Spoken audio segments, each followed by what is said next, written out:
Hi, I'm Melissa Dela Cruz, and I am the author of Never After, the 13th Fairy, which is my latest fairy tale retelling and features 12-year-old Philomena Jefferson Cho as she discovers that her favorite book series, the Never After series, the 13th and final book, is not available, and the author has disappeared. It's not being published. It's all this terrible devastation and sadness. And so as she walks back from the bookstore, she actually runs into the characters from Never After, and they tell her that Never After is real and she should come with them right away.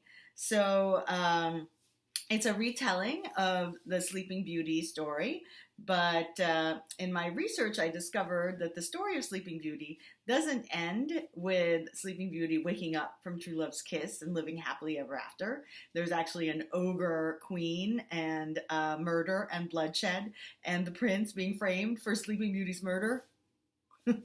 So I thought I'd do something fun with it, and that's what the book is about, and I'm going to read a little excerpt from the book.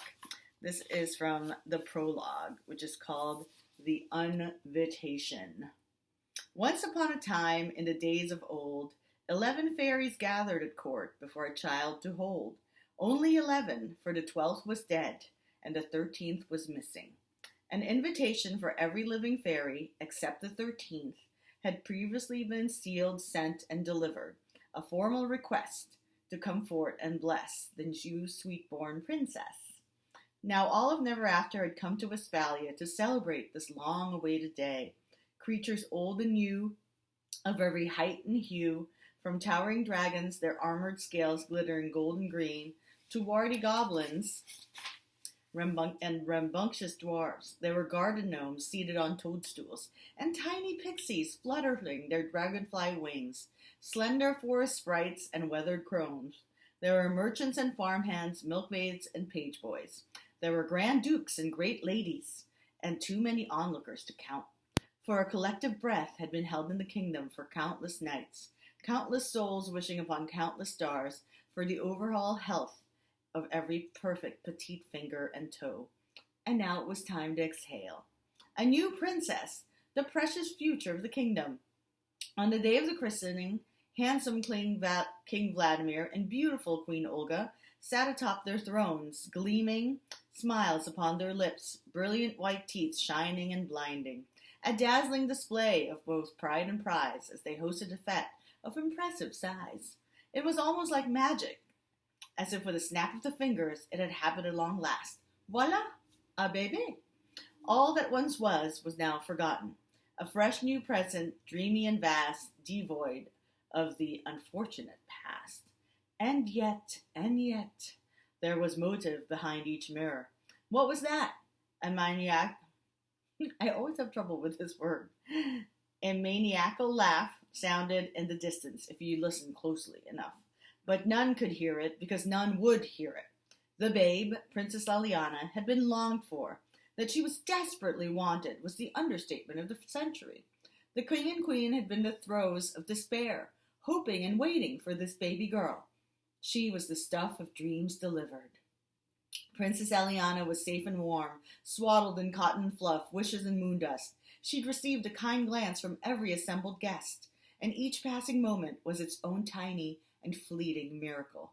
Delight flitted through the air, leaving sparkles of joy and wonder in its wake. It was universal bliss to leave a kiss upon the little darling's fingertips. But something was amiss. Something, yes, something, indeed, was peculiar. None could pinpoint it or examine it in depth.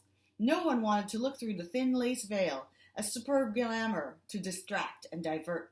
Instead, let us feast on the plates of pastries and pies provided for all. Blueberry, raspberry, lemon sorbet, rich layered cake, wine and spirit, drink and dance. Let us gaze at the elaborate ball gowns, jewels and crowns, for this was an open invitation. Come one, come all.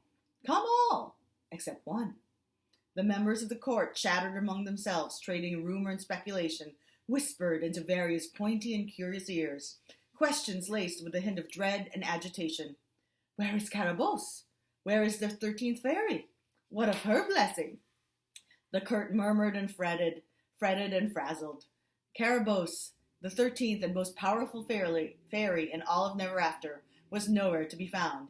No invitation had been sent. Quite the opposite. An unvitation, if you will. The princess has finally arrived. The king and queen celebrate their child.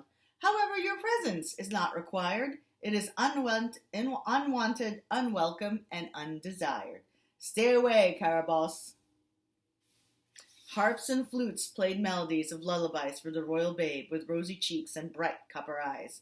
She yawned and stretched and wailed and cried some more. She wanted her mother. Her mother! Where was her mother? Was she not there on the throne, holding a goblet to her lips, oblivious to the cries of her sweet daughter? No, that was not her mother. No, that woman on the throne, that was not her mother. The mother she would never know was not there. Her mother was dead, buried underground, and rotting. So if you want to know more about what happened to the mom and Philomena when she finally gets there, pick up Never After. I hope you enjoy it.